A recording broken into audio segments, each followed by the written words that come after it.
ایک بادشاہ کی عادت تھی کہ وہ بھیس بدل کر لوگوں کی خبر گیری کرتا تھا۔ ایک دن وہ اپنے وزیر کے ساتھ شہر کے کنارے پہنچا تو دیکھا کہ ایک آدمی گرا پڑا ہے۔ قریب جا کر اسے ہاتھ لگایا اور ہلایا تو پتہ چلا یہ شخص تو مر گیا ہے۔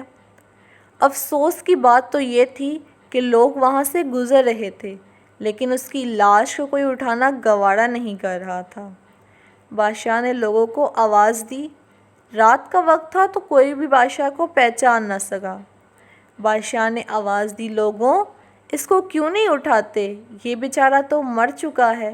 یہ مرا پڑا ہے، یہ جانتے ہوئے بھی تم اس کو ہاتھ لگانا گوارا نہیں کر رہے۔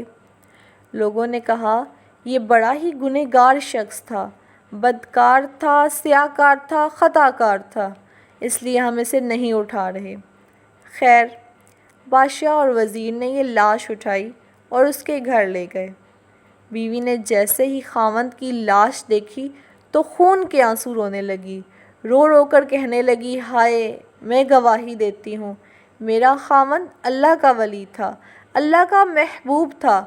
بادشاہ اور وزیر بھی ساتھ کھڑے اس کا رونا سن رہے تھے۔ بادشاہ کو اس بات پر بڑا ہی تعجب ہوا کہ یہ تو زانی شخص تھا، اللہ کا ولی کیسے بن گیا؟ لوگ اس کے گناہوں کی گواہی دے رہے ہیں جبکہ اس کی بیوی کہتی ہے کہ میرا شوہر اللہ کا ولی تھا، یہ اللہ کا ولی کیسے بن گیا؟ بادشاہ کہنے لگا، اے مائی، یہ تو بتا، لوگ تیرے اس خاوند کو برا بھلا کہہ رہے ہیں اور تم کہہ رہی ہو کہ میرا خاوند اللہ کا ولی تھا، یہ کیسے؟ بیوی نے کہا، مجھے بھی لوگوں سے بس یہی توقع تھی۔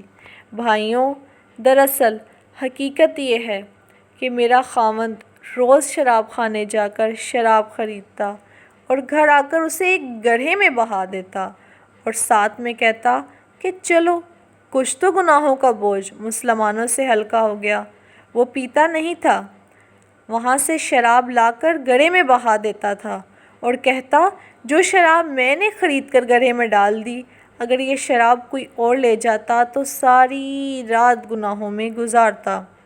اسی طرح میرا شوہر رات کو ایک بدکار عورت کے پاس جایا کرتا تھا، اسے ایک رات کی اجرت دے کر کہتا کہ تم اپنا دروازہ بند کر لو، آج کی رات کوئی بھی تیرے دروازے پر نہ آئے۔ صبح کو گھر آ کے کہتا، شکر ہے میرے مالک، آج اس عورت کا اور نوجوان مسلمانوں کے گناہوں کا کچھ بوجھ تو میں نے ہلکا کیا۔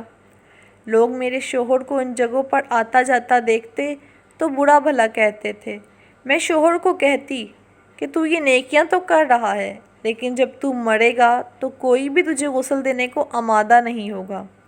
میرا شوہر مسکرا کر کہتا کہ تم گھبراؤ نہیں، تم اپنی آنکھوں سے دیکھو گی کہ میرا جنازہ وقت کا بادشاہ پڑھے گا۔ یہ سن کر بادشاہ رو پڑا، کہنے لگا، مائی، میں نے بھیس بدلا ہوا ہے، دراصل میں خود ہی بادشاہ ہوں۔ صبح انشاءاللہ ہم خود تیرے شوہر کو غسل دیں گے، علماء اور اولیاء اس کا جنازہ پڑھیں گے اور پڑھنے والے بادشاہ ہوں گے۔ نیک نے نیک سمجھا، بد نے بد جانا مجھے، نیک نے نیک سمجھا، بد نے بد جانا مجھے، جس کا جیسا ظرف تھا اس نے اتنا پہچانا مجھے۔